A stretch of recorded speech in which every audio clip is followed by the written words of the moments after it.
Hey fanatics, we are here at the Mote Marine Laboratory located at Islamorada, Florida. We're going to be checking out the laboratory, getting a private tour today, and I can't wait to see what they have here. We're here with our tour guide. Hi, my name is Katie. I'm the Community Outreach and Events Coordinator at Mote Marine Laboratory. Awesome.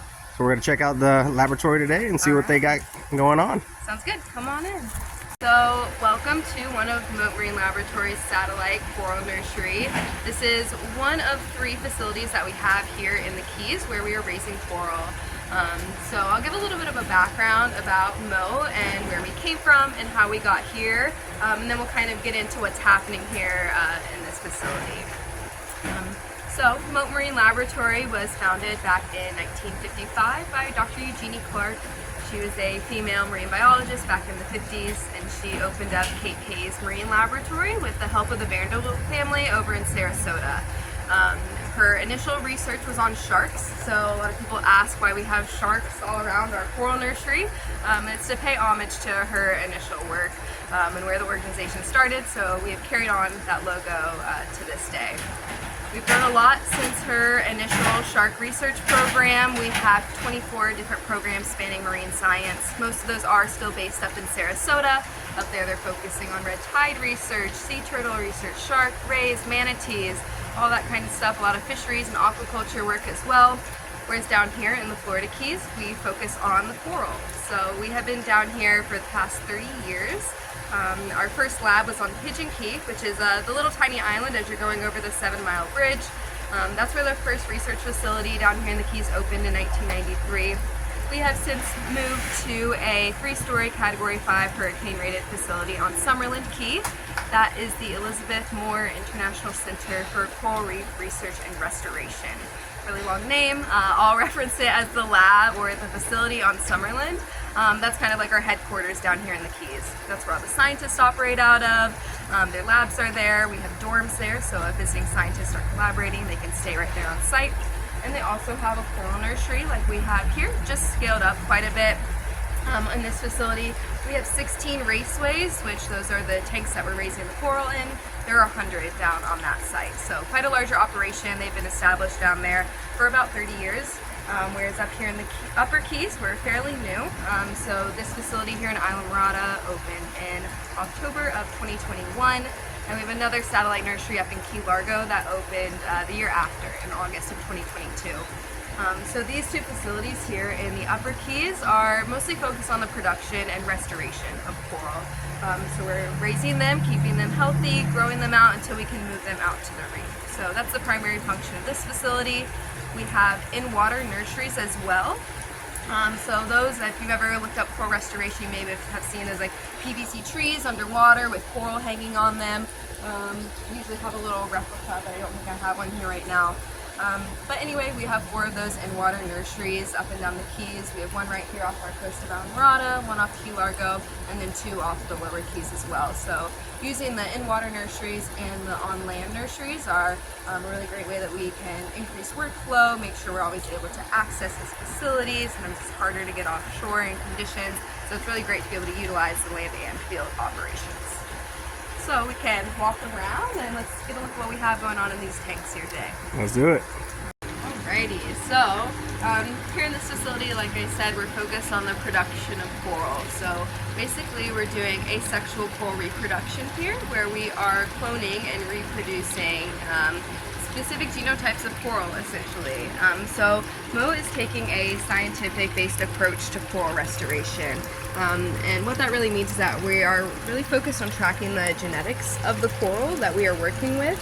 So that we are trying to outplant stronger, more resilient corals to the current stressors and the future stressors that they're predicted to face.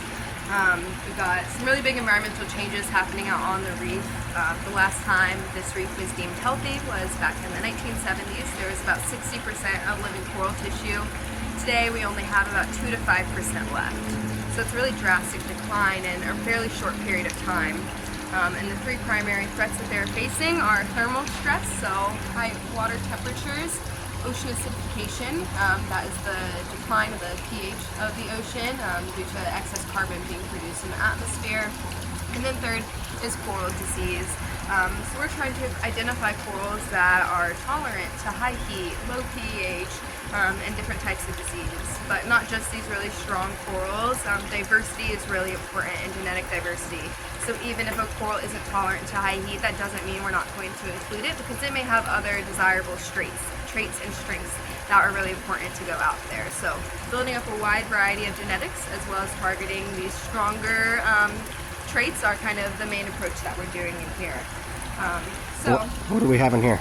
Yeah, and here we've got staghorn coral. This is one of the main branching species of coral that we work with. Corals are a colonial animal, so you can see some of these are really happy here. They've got their polyps nice and out.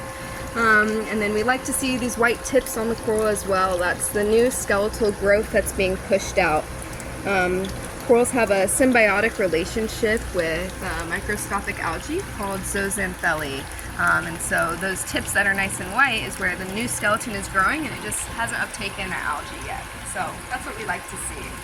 And what we're doing is basically fragmenting the coral, cutting them into smaller pieces, which stimulates their growth, gets them to grow up to 50 times faster than naturally in the wild. And as well, we're able to basically mass produce all this coral. It's kind of like propagating a plant. A lot of people compare it to break off a leaf, hand it to your neighbor, stick it in water, and now you've got a whole other plant. Essentially the same thing is happening here with this coral. So what filtration system do you guys run here? So we have an open flow through recirculating system. Blake is our staff biologist that's here on site, so he can talk a little bit more about the water filtration system. So we actually pull our water in for the facility right off the end of the dock here. So we'll pull it in, pump it up to our filtration system, and I believe it's a 5-stage filtration system. So it's going to run through 2 sets of sand filter, it's going to run through a sock filter, a carbon filter, and then it's going to also get in contact on our ozone chamber as well as our protein skimmer. So we run primarily on a recirculating system here with the possibility to do flow through. So the water, when it's coming in versus when it's going out, it's going to be a lot cleaner going out than it does coming in. And this is what, about 10, 12,000 gallons? It's a 15,000 gallon system. 15,000 gallon system. Wow. That's a lot of water. Yeah, a lot of water, and I mean that's like the main priority is the water quality. Since we have all these critically endangered species in here, we have to make sure that we are putting them in the adequate environment for them to grow and thrive. We have the ability to quarantine a raceway, so sometimes we get new coral in from another facility, another research facility, and we want to keep that coral separate for a period of time, so make sure it's not any sort of disease or anything that could affect the health of what we have going on in here. So it's really great that we're able to quarantine a raceway as well if we need to. I think one of the biggest things that we didn't touch upon was then we have the ability to both chill and heat our water. So in thermal events like we experienced last summer, where the ocean conditions were in excess of 100 degrees Fahrenheit, we can bring our corals into our land-based nursery here, and we can chill that water and we can keep them at the optimal temperature so that they're not experiencing that thermal stress.